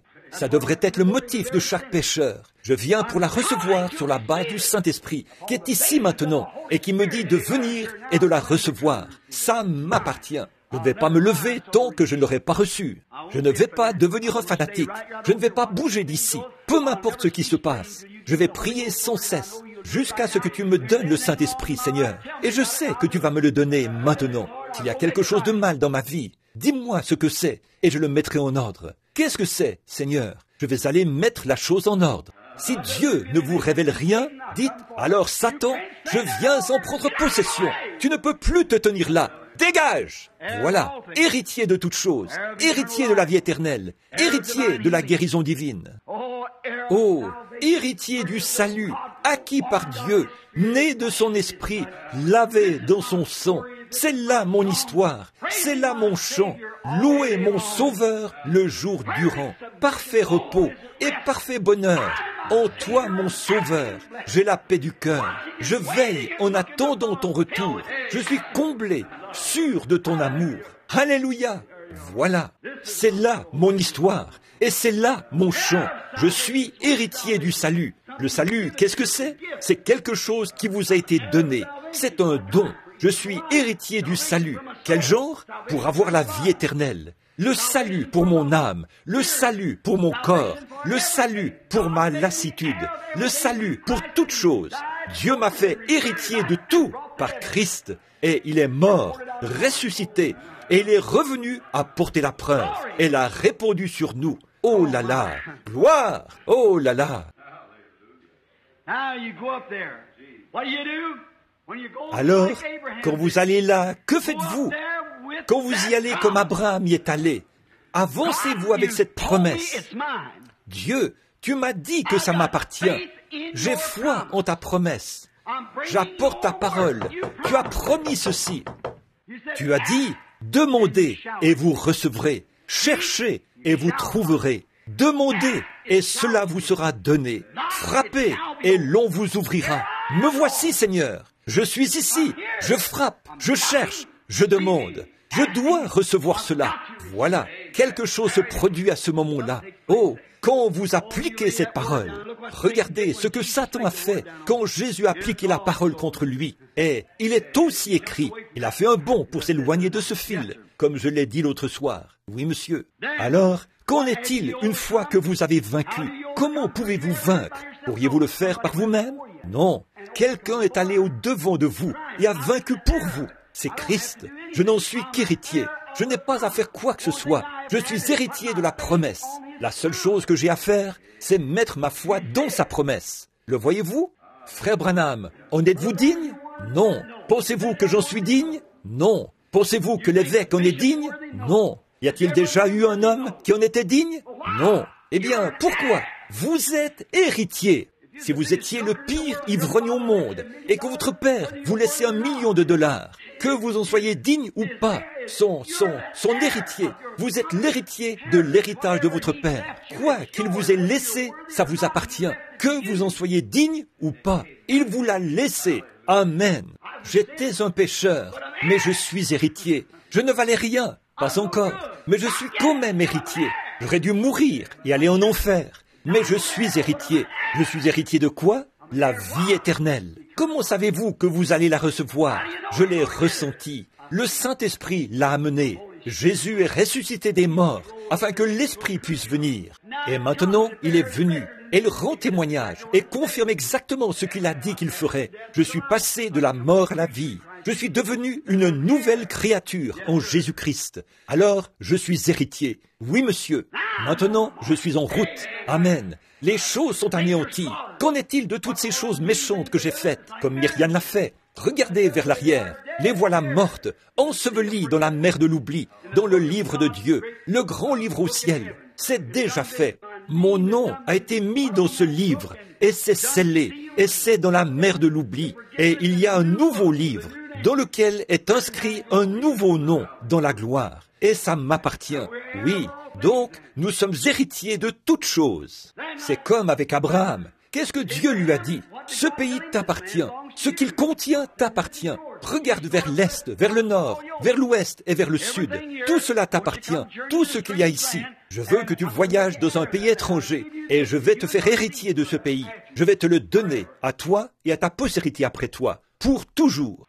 Bon, Abraham, la seule chose qu'il devait faire, c'était de mettre sa foi dans cette promesse, de prendre son épée et de partir. Quand le moment crucial est venu, il est allé là-bas et Dieu a combattu pour lui. Et quand il a livré combat, il a massacré les rois. Et le voici qui revenait. Amen. Tout était fini maintenant. Frère, là, il pouvait pousser des cris. On entendait tous les jeunes hommes pousser des cris et louer l'Éternel. Voici Abraham qui vient. Et qui est allé à sa rencontre? Melchisédek, roi de Salem. Et regardez ce qu'ils ont fait. Une fois le combat terminé, ils ont pu s'asseoir et prendre le pain et le vin. Le roi a apporté du pain et du vin. Pourquoi a-t-il fait cela pour lui? Une fois le combat terminé, une fois la victoire remportée, alors ils pouvaient s'asseoir et prendre la communion ensemble, converser et manger la communion ensemble. Oh, voilà ce que Dieu veut que ses enfants fassent ce soir. Alors, qu'en est-il de vous, frère Branham? Qu'en est-il de l'Église à qui vous parlez? Nous sommes la postérité d'Abraham. Ils sont la postérité royale d'Abraham. Nous sommes la postérité d'Abraham par la promesse. C'est par Jésus-Christ que nous devenons la postérité d'Abraham et que nous sommes héritiers avec lui selon la promesse. Alors, si Abraham était héritier, je suis héritier. Je suis héritier avec Abraham et vous l'êtes aussi. Et comment est-ce que cela est venu? Par la postérité royale d'Abraham, qui était Jésus-Christ, celui qui était promis par la foi. Abraham a reçu un fils, comme quelqu'un qui est venu d'entre les morts. Et nous avons reçu un fils, qui n'était même pas un fils, et qui n'avait aucun moyen de venir ici. Et Dieu l'a créé et nous l'a envoyé. Et il est venu et a payé le prix pour nos péchés. Et par sa mort, je suis devenu héritier. Oh là là, voilà. Et toute la méchanceté du diable est chose du passé. Que Dieu soit loué. Vaincre. Combien ont vaincu ce soir? Faites voir votre main. Par la grâce de Dieu, j'ai vaincu. Que Dieu soit loué. Savez-vous ce que je pense que nous devrions faire en ce moment? Je pourrais commencer ici et vous garder la moitié de la nuit. Ayons donc une bonne réunion de consécration. Consacrons nos vies de nouveau à Dieu. Combien aimeraient le faire? Oh, je n'ai plus qu'une, là. J'ai les deux mains en l'air, et mon cœur aussi. Je veux que ma vie témoigne de Christ. Je veux me consacrer de nouveau à Christ. Je veux que sa volonté soit faite, que la mienne soit reléguée à l'arrière-plan et que sa volonté soit faite. Je désire marcher en vainqueur, pas parce que c'est moi, parce que je sais que l'évangile qu'il a prêché souffre aujourd'hui à cause des dogmes dénominationnels, faits de main d'homme et de tout le reste. La grande victoire que nous devrions avoir a été freinée par l'ennemi. Ô Dieu, laisse-moi dégainer cette épée, laisse-la resplendir et briller, et que j'aille de l'avant, que ma volonté passe à l'arrière-plan, et que sa parole soit en avant, une épée aiguë à deux tranchants qui ouvre la voie. Levons-nous maintenant et consacrons-nous de nouveau, chacun de vous à votre manière. Consacrez-vous au Seigneur. Levons maintenant les mains vers Dieu, chacun de nous. Notre Père Céleste, ce soir, nous nous consacrons à toi du mieux que nous pouvons. Nous savons que nous sommes héritiers de toutes choses. Tu l'as promis, Seigneur Jésus, et nous le croyons. Maintenant, nous n'arriverons jamais à le faire, à moins que toi, Seigneur, à moins que nous mettions nous-mêmes notre foi sur ta promesse. Or, tu as dit dans la Bible, « Celui qui mange ma chair et boit mon sang à la vie éternelle, et ne viendra pas en jugement, mais il passera et passé de la mort à la vie. Celui qui mange ma chair et boit mon sang a la vie éternelle, et je le ressusciterai au dernier jour. » Voilà la promesse. C'est ce que tu as dit. C'est ce que nous croyons. Et Seigneur Dieu, ô Saint-Esprit, agis sur nous. Oh, agis, ô Dieu. Agis, ô Seigneur, en nous. Esprit du Dieu vivant, reçois-nous, Seigneur. Reçois-nous au nom de Christ. Purifie-moi, façonne-moi, forme-moi, ô Dieu, à l'image du Fils de Dieu. Prends-moi, Seigneur, je t'appartiens, je te remets cette Église, je te remets chaque âme présente ici, ainsi que la mienne, Seigneur. Maintenant, façonne-nous et modèle-nous et fais en sorte que nous oublions nos mauvaises voies pécheresses et que nous sachions que tant que nous plaçons notre foi, la foi que nous avons sur ta parole promise, tu nous feras passer de victoire en victoire. Tu l'as promis. Satan ne peut pas nous faire de mal, Seigneur. Il pourrait faire tout ce qu'il peut, mais il ne peut pas nous toucher. Quand, une fois, tu lui as permis d'attaquer Job, tu as dit, ne lui ôte pas la vie. Il a tout fait, sauf la prendre. Et il ne pouvait pas le faire, parce que ta promesse était toujours là pour Job. Et Dieu, tu es toujours le même Dieu aujourd'hui. Tu protèges les tiens. Nous savons que c'est la vérité, et nous nous consacrons de nouveau. Lave nos âmes pécheresses, Seigneur, alors que nous confessons notre foi. Et Jésus-Christ, reçois-nous.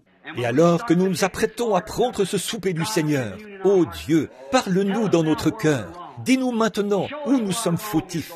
Montre-nous où sont nos fautes, Seigneur. Nous nous en repentons humblement. Je dépose humblement tous mes péchés sur l'autel, Seigneur. Je m'en remets humblement à ta parole, Seigneur, et à ta miséricorde. Me voici, Seigneur.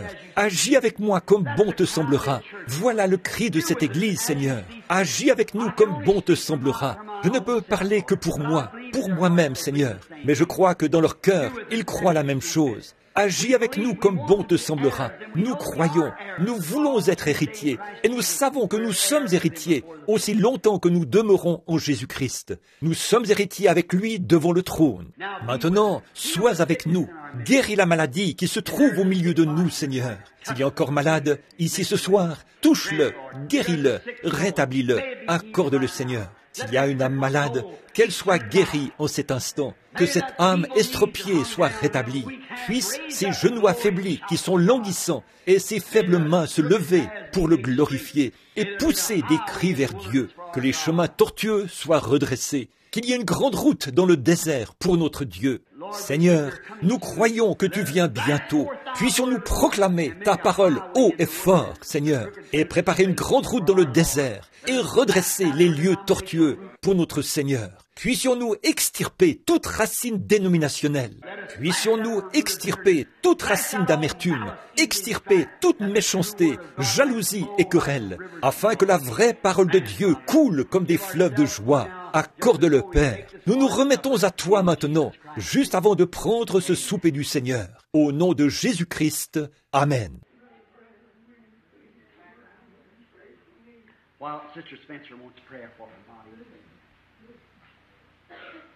Pendant, Sœur Spencer désire que l'on prie pour son corps. Que Dieu vous bénisse, Sœur Spencer. Père Céleste, cette pauvre femme âgée, une femme sainte, qui est assise ici, tu vois une femme estropiée. Cette fille d'Abraham ne devrait-elle pas être délivrée le jour du sabbat?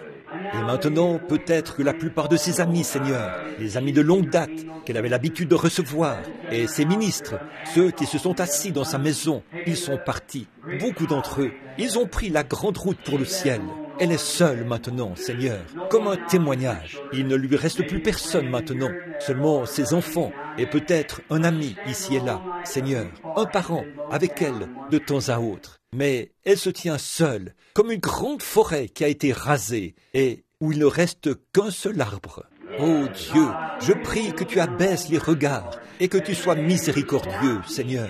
Ses racines sont enfoncées très profondément. Elle se tient sur la colline du Calvaire, Seigneur, enracinée et ancrée dans la foi de Christ. J'impose mes mains sur cette chère femme âgée et je condamne ce nodule sous sa langue, que cela la quitte et qu'elle soit rétablie. Au nom de Jésus-Christ. Amen. Que Dieu vous bénisse. Merci, Sœur Spencer. Cela vous sera accordé. N'en doutez surtout pas. Très bien. My faith looks up to thee, thou Lamb of Calvary, Savior divine. Now hear me while I pray. Take all my sins away, nor let me ever stray from thee. Écoutez, chantez avec moi maintenant. While life's dark maze I tread, and grief around me spread, be thou my guide, bid darkness turn to day, wipe sorrow, tears away. Oh, let me from this day be holy. Du fond de votre cœur maintenant, Dieu seul le sait, du fond de votre cœur, croyez-vous vraiment ça? Que je sois dès ce jour, Seigneur, entier à toi. Chantons encore cette dernière partie. Lord, let me ever stray from thee. Maintenant, tous ensemble, grand berger du troupeau, tu nous as enseigné que nous devrions prier comme ceci. Notre Père qui es aux cieux, que ton nom soit sanctifié, que ton règne vienne, que ta volonté soit faite sur la terre comme au ciel. Donne-nous aujourd'hui notre pain quotidien. Pardonne-nous nos offenses, comme nous aussi nous pardonnons à ceux qui nous ont offensés. Ne nous induis pas en tentation, mais délivre-nous du mal, car c'est à toi qu'appartiennent, dans tous les siècles, le règne, la puissance et la gloire. Amen. Vous pouvez vous asseoir.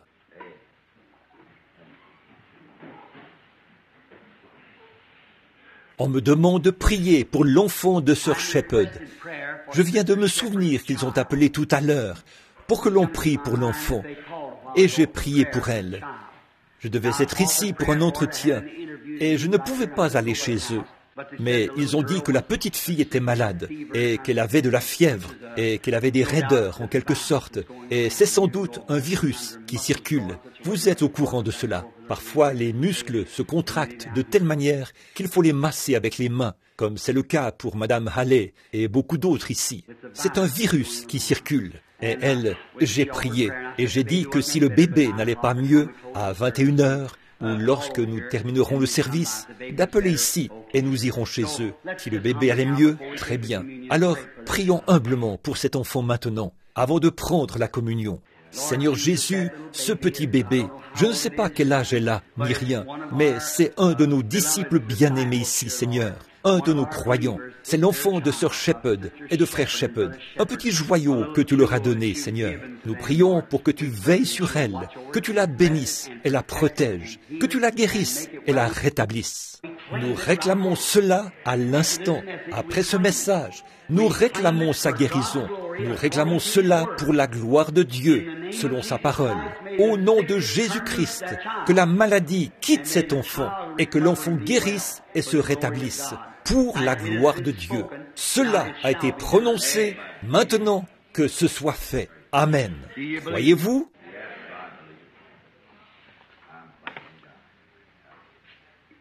If we trust and never doubt, He will surely bring you out. Take your burden to the Lord and leave them there. Leave them there. Oh, leave them there. Take your burden to the Lord and leave them there. If you trust and never doubt, He will surely bring you out. Take your burden to the Lord and leave them there. C'est tout ce que vous avez à faire. If your body's racked with pain and your health you can't regain, just remember God in heaven answers prayer. Now, Jesus knows the pain you feel. He can save and He can heal. Take your burden to the Lord. Maintenant, serrons-nous la main pendant que nous chantons ce dernier couplet. La fraternité, vous savez, la communion. Gloire au Seigneur.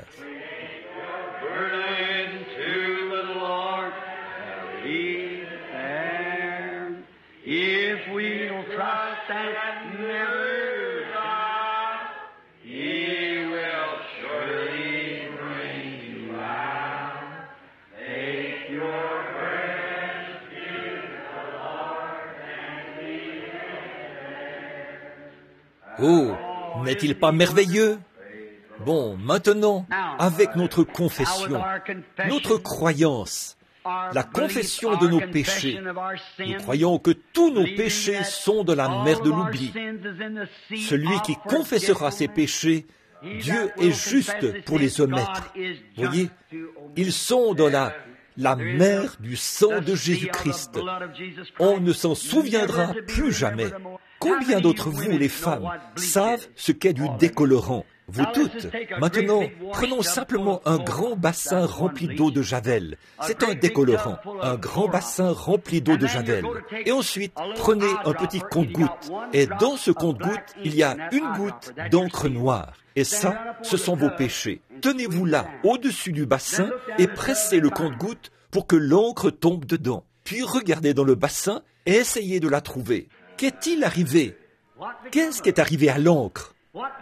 Quand elle est entrée en contact avec ce décolorant, ce dernier était si puissant qu'il a complètement décomposé la couleur.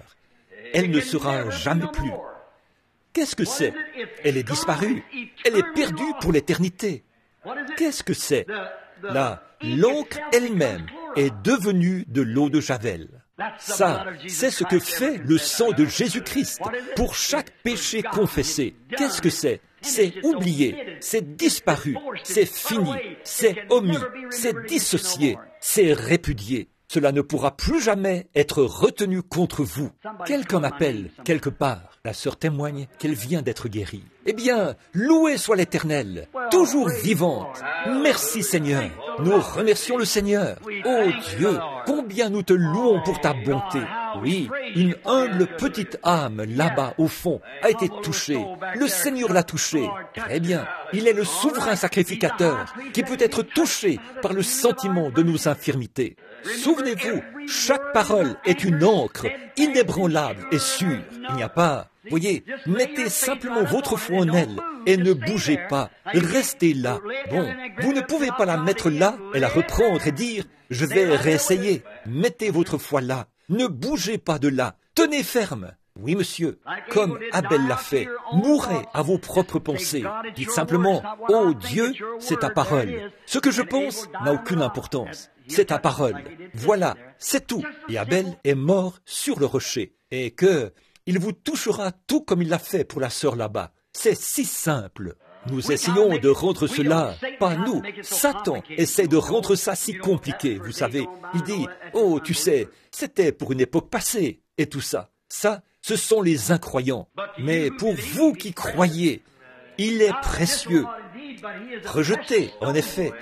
Mais il est une pierre précieuse, qui devient une pierre vivante, une pierre précieuse. La pierre angulaire. Oh là là. Oh, celui qui touche cette pierre est guéri. Voilà tout. Amen. Alors, ne sommes-nous pas reconnaissants au Seigneur? Je suis heureux. Je suis si heureux que le Seigneur soit Dieu. Amen. Si heureux qu'il soit un Père affectueux, plein de miséricorde, qu'il honore sa parole, qu'il garde son alliance, qu'il ne l'oublie jamais. Il garde son alliance. Il le doit. Il est Dieu. Il l'a établi. Il est la source de toute vérité. Voyez, il ne peut y avoir rien d'autre que la vérité pure, tout le temps. Chaque parole qu'il prononce est infaillible. Et ceci est sa parole. Et, ô Dieu, que ma foi en elle soit infaillible. Amen. Alors ma foi peut devenir infaillible comme la parole est infaillible. Alors la parole, dans cette sorte de foi-là, produira ce que la parole dit qu'elle fera. Amen. Ainsi, purifie-moi, Seigneur. Sonde-moi, purifie-moi, guéris-moi, protège-moi, bénis-moi et donne-moi ta miséricorde. C'est ma prière à Dieu. Amen. Maintenant, je vais lire une partie de la parole qui se trouve dans 1 Corinthiens, chapitre 11, verset 23. Car j'ai reçu du Seigneur ce que je vous ai enseigné. C'est que le Seigneur Jésus, dans la nuit, il fut livré, prit du pain. Et après qu'il a rendu grâce, le rompit et dit, prenez et mangez. Ceci est mon corps qui est rompu pour vous. Faites ceci en mémoire de moi. De même, et après avoir soupé, il prit la coupe et dit, « Ceci est la coupe de la nouvelle alliance en mon sang. Que ceci soit en vous en mémoire de moi, toutes les fois que vous en boirez. Car toutes les fois que vous mangez ce pain et que vous buvez cette coupe, vous annoncez là la mort du Seigneur jusqu'à ce qu'il vienne. C'est pourquoi celui qui mangera le pain ou boira la coupe du Seigneur indignement sera coupable envers le sang, le corps et le sang du Seigneur. Que chacun donc s'éprouve soi-même, et qu'ainsi il mange le pain et boive de la coupe. Car celui qui mange et boit sans discerner le corps du Seigneur, mange et boit un jugement contre lui-même. C'est pour cela qu'il y a parmi vous beaucoup de malades et d'infirmes, qu'un grand nombre sont morts. Si nous devions nous juger nous-mêmes, nous ne serions pas jugés. Mais quand nous sommes jugés, nous sommes châtiés par le Seigneur, afin que nous ne soyons pas condamnés avec le monde. Ainsi, mes frères, lorsque vous vous réunissez pour le repas, attendez-vous les uns avec les autres. Attendez-vous les uns les autres. Maintenant, permettez-moi de dire ceci. Jésus nous a donné ce commandement avant d'aller à sa mort, sachant qu'il se dirigeait vers cela. Les disciples, quand ils ont écrit ceci, se demandaient encore de quoi il parlait. Mais il a dit, cette coupe est la nouvelle alliance de mon sang. Faites ceci toutes les fois que vous en mangerez et en boirez. Vous annoncez ainsi ma mort jusqu'à ce que je vienne. Oh, ces précieuses paroles.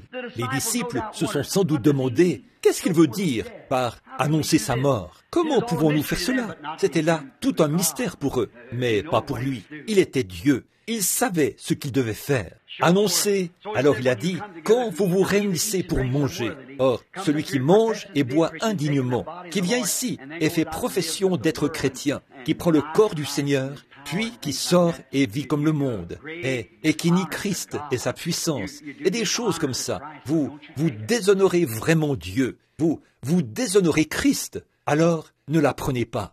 Mais si vous essayez de tout votre être, de vivre correctement et de montrer que vous êtes chrétien, que vous aimez Jésus-Christ, alors c'est votre devoir de la prendre. Et maintenant, je crois que c'est dans Jean au chapitre 6, Jésus a dit, « Celui qui mange ma chair et qui boit mon sang a la vie éternelle, et je le ressusciterai au dernier jour. » Maintenant, cette promesse n'est-elle pas une chose glorieuse? Je le ressusciterai. Vous êtes-vous déjà demandé pourquoi vous êtes ici? Pourquoi allez-vous à l'école, les enfants? Pourquoi travaillez-vous, papa? Qu'est-ce qui vous fait vous lever le matin, maman, et envoyer les enfants à l'école, laver leur visage, faire les lits et cuisiner, et faire tout ça? Vous rentrez, épuisez le soir, et le lendemain, vous recommencez la même chose. Pourquoi faites-vous ça? Pourquoi travaillez-vous d'arrache-pied, papa, et tout ça? Vous rentrez le soir, fatigué, et l'un des enfants tombe malade, et vous marchez de long en large. Vous pleurez, priez et luttez, et ils guérissent. Puis ça revient, et vous le faites encore. Tous les dimanches, vous leur lavez le visage et les amenez à l'église. Eh bien, de quoi s'agit-il?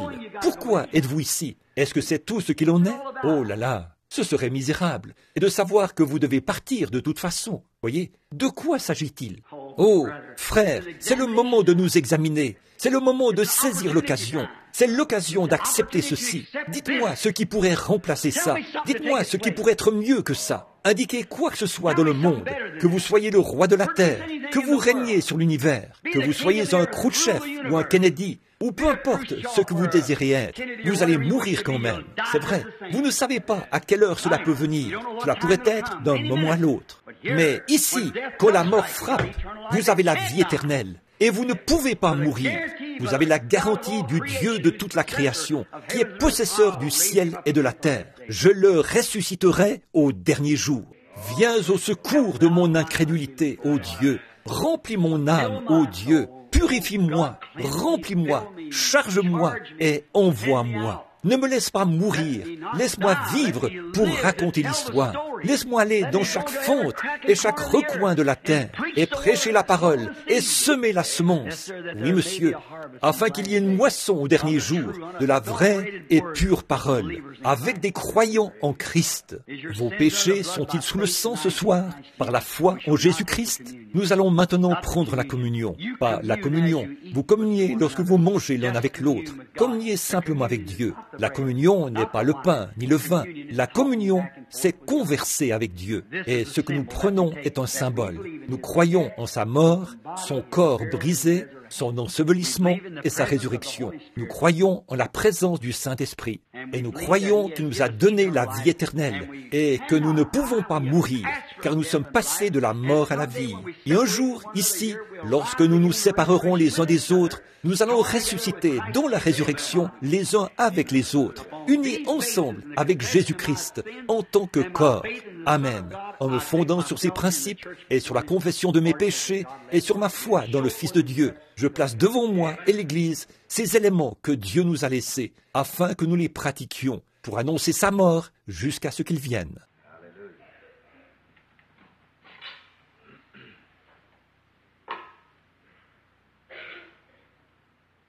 Jésus a dit, « Ceci est mon corps qui est rompu pour vous. Mangez, faites ceci en mémoire de moi. » Notre Père Céleste, après avoir confessé nos péchés, après avoir entendu ta parole, après avoir confessé que nous sommes indignes et que nous nous confions uniquement dans les mérites du Fils de Dieu, nous sommes des créatures indignes. Pardonne-nous, Seigneur, tout ce que nous avons fait. Et maintenant, par la foi, nous nous approchons de la table du Seigneur. Et maintenant, alors qu'on présente ce pain pour représenter le corps de notre Seigneur, je prie, Père, que tu le sanctifies pour le but auquel il est destiné. Puisse chaque personne qui prendra part à ceci avoir la vie éternelle dans son âme. Puis chaque personne qui le prend avoir la guérison dans son corps et vivre le temps que tu leur as alloué. Qu'ils te servent tous les jours de leur vie et qu'ils ressuscitent au dernier jour dans la résurrection pour être rassemblés avec les tribus de la terre qui sont rachetées par le sang de Christ. Accorde-le, Seigneur. Nous le demandons au nom de Jésus. Amen. La Bible dit, de même, après avoir soupé, il prit la coupe et dit, « Cette coupe est la nouvelle alliance. Toutes les fois que vous en boirez, vous annoncez la mort du Seigneur jusqu'à ce qu'il vienne. » Père Céleste, nous te présentons le fruit de la vigne ce soir, ce vin. Et nous prions, Père Céleste, que tu sanctifies ce vin. Il représente le sang qui a été versé pour nous au calvaire. Par ce sang, nous avons la rémission de nos péchés par la foi dans l'œuvre accomplie de Jésus-Christ. Pardonne-nous toute notre incrédulité, Seigneur, et donne-nous la foi et la compréhension, et fais de nous tes serviteurs, Seigneur, pour que nous puissions te servir tous les jours de notre vie. Sois avec nous, Père, alors que nous nous réunissons autour de cette table, et bénis-nous dans cette belle fraternité et cette communion avec toi. Puisses-tu parler à notre cœur et nous montrer le travail que nous devrions faire. Accorde-le, Seigneur. Sanctifie ce vin pour le but auquel il est destiné. C'est au nom de Jésus-Christ que nous le demandons. Amen.